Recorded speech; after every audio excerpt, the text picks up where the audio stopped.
Today, we're doing some Uncle Taleb. From his book of aphorisms, a great read.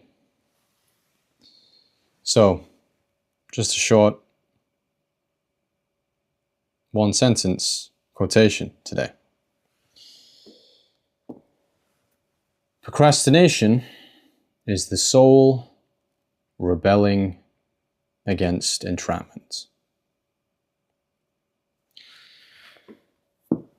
We will come back to this, but first, a brief discussion about another book, which you're no doubt familiar with. Many of you will have read.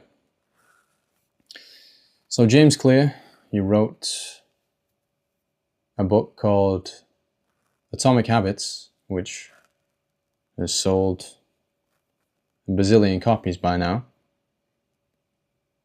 Basically everyone has either heard of it or read it. And when it comes to these mega bestsellers that you find in airports and supermarkets, and they're just seemingly everywhere, they're often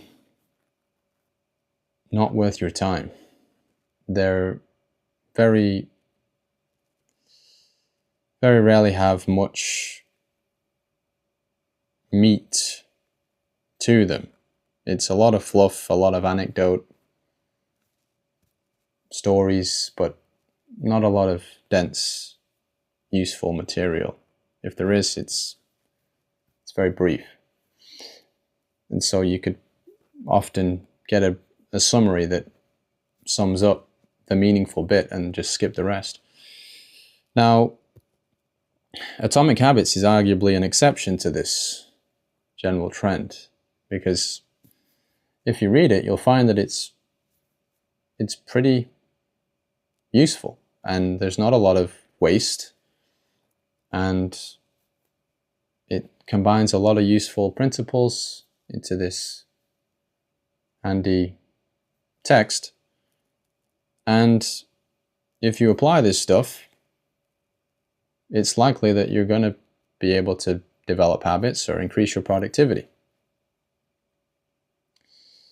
And just briefly, some of the principles that he goes over: systems over goals, compounding when it comes to habit formation, make it easy, make it obvious, make it satisfying, attractive, etc. And it can be helpful to determine an identity, something you want to become versus something you want to do or achieve, because that will help you distinguish between habits or behaviors that are getting you closer, moving you closer to, or in line with that identity versus moving you away from it or incongruent with it. And then on top of that, this notion that 1 is infinitely preferable to 0, and that often people trick themselves by they set these arbitrarily high standards for themselves that they must meet in order to start. And if they can't, well then they don't. So they tell themselves, I need to study for 2 hours a day, or I need to write for an hour a day, or I need to go to the gym for 90 minutes, whatever it may be. And if I can't do that, well, I just won't even bother trying anything. And so there's this implicit notion that somehow if I were to do half of what I ideally want to do, or 10% of it, somehow that is worth less than nothing, which when you think about it doesn't really make any sense. But this is often how people think. And so if you just allow yourself to do a little bit, even if it's not what you ideally would want to do, that is better than nothing. And some people look down upon this idea, if you're to say to someone that wants to get fit, well, why don't you just start with 1 push-up a day if you're not doing anything right now? And they may say to you, well, what's the point of that? I'm not going to build any muscle doing 1 push-up a day. But they're overlooking the more important achievement, which is the showing up.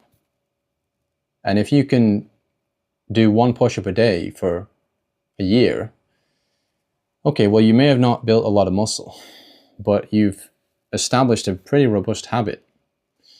And once you do that, you can scale it.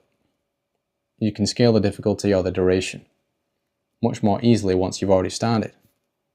You can turn one push-up into 10 or a whole gym session. And likewise, if you read for a minute a day, you can scale that to an hour, etc. Or writing, same. So there are a lot of useful principles here that if you take and combine and apply, I would see no reason why you can't make some progress. So why am I mentioning all this? Well, despite how useful and practical a lot of these principles are, the book's been out for a while now. As I mentioned, it sold a bazillion copies.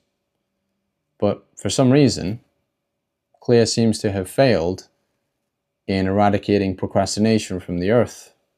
It still exists. So why is that? Shouldn't we be done with this plague on the species if we've cracked the code on how to build habits and be productive? Well, we haven't, and many of you may have read that book and be still struggling. So what's going on? And that would seem to imply that simply the addition of some information or practical tips is an insufficient means of overcoming this issue, at least for some people. So what's going on there, if that applies to you? And, you know, these people that struggle in this way, they can end up feeling worse after having read a book like Atomic Habits and attempting to try out the principles, because, well, now they're aware of all this stuff that works for other people that didn't work for them. So it can potentially inspire them to just self-attack and just tell themselves, well, I'm just dumb or broken. This stuff works for other people, but somehow I can't get it to work. What's wrong with me? So if you're in that camp, then it can be potentially useful to reevaluate your assumptions excuse me, when it comes to the desire to do the thing you claim you want to do. If you haven't been doing it for so long, would it be reasonable to question the authenticity of this desire? And that leads us back to Uncle Taleb and his aphorism, which, to reiterate, stated that procrastination is the soul rebelling against entrapment. So if Taleb is right, what are we entrapped by then? Well, it could be innumerable things. You know, for some of you, perhaps you have very high achieving or parents that have high expectations for you, and they believe or they expect you to pursue a particular path that they consider a high status, or that it's going to be very profitable or respectable. And any deviation from that path would be bad, should be discouraged. Whether that be, let's say, becoming a doctor, a lawyer, etc. And so, wanting to please them, you comply, you follow their directions, and you work hard and you go to medical school or law school. But your heart's not really in it. So although you do the work, you kind of hate it. So you're sitting in medical school or law school, wishing you were somewhere else, wondering what life perhaps could be like if you pursued, excuse me, something that you considered more meaningful. And that the procrastination then is a potential symptom of this internal conflict, which perhaps thus far has remained unacknowledged, whereby there's potentially a part of you that knows that they're maybe doing this for the wrong reasons, and that there's an argument to be made that you're worse off for doing it and you would be better off if you didn't do it. So it's sort of sticking its heels in, refusing to move until you notice this and you pay attention to the other side, the sort of devil's advocate position, we could say, as to why it's a good thing that you're procrastinating and not doing this, what you claim you, quote, should do, or what other people claim you should do.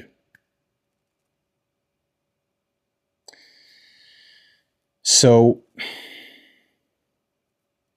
until you investigate that, you're potentially going to continue to spin in your wheels and maybe criticizing or blaming yourself for being lazy or not doing, excuse me, again, what you think you should be doing. So, as usual, therapy is one means of investigating these internal desires that you may have that have been thus far inaccessible to you, and attempting to make sense of them.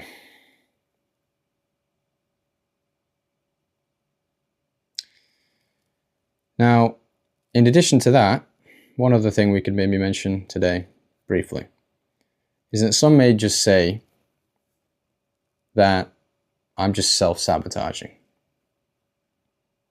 Okay. That could be a potential reason.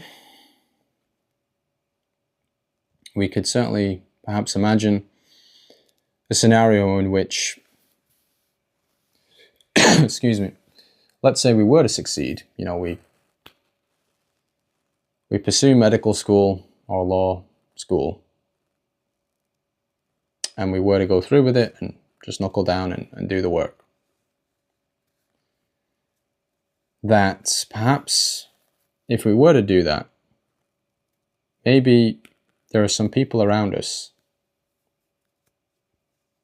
that would actually feel worse knowing that we've succeeded. Now, why would that be? Well, perhaps now they feel like they're in your shadow. Maybe they perceive themselves to now be your inferior. And if you have potential sort of heightened sensitivity to feelings of guilt or a sense of responsibility for the feelings of others that you've potentially caused in them, produced in them, then you may feel guilty. And to avoid that feeling or that scenario, you're choosing to stay small for their convenience. So if that's the case, then that opens up a whole other rabbit hole of questions in terms of why it matters to you so much that the feelings of others need to be safeguarded, even at the expense of your own potential success and future. Excuse me. So there's a lot of different ways to look at this, and those are just a couple. But maybe lastly, I would say that there may be some of you that if you just do knuckle down and push through, even though you're hating it right now, maybe on the other side of it, you will actually be grateful that you pushed through and were happy that you did it, even though you didn't enjoy it at the time. So I don't want to sort of encourage people to maybe prematurely give up on things that they would actually be grateful for having done. But if you're in this camp where you're suspicious that you may be somehow entrapped and that you don't feel that maybe your values are in line with what you're doing, then this is excuse me, this is potentially an area to look at, to investigate, to figure out what your true intentions are, and if you've been ignoring or missing something here. Okay, so in sum, if the practical stuff works for you, that's great. Apply it, go forth and be productive. But if it doesn't, then maybe you might have to dig a little deeper to figure out what your true intentions are. Thanks.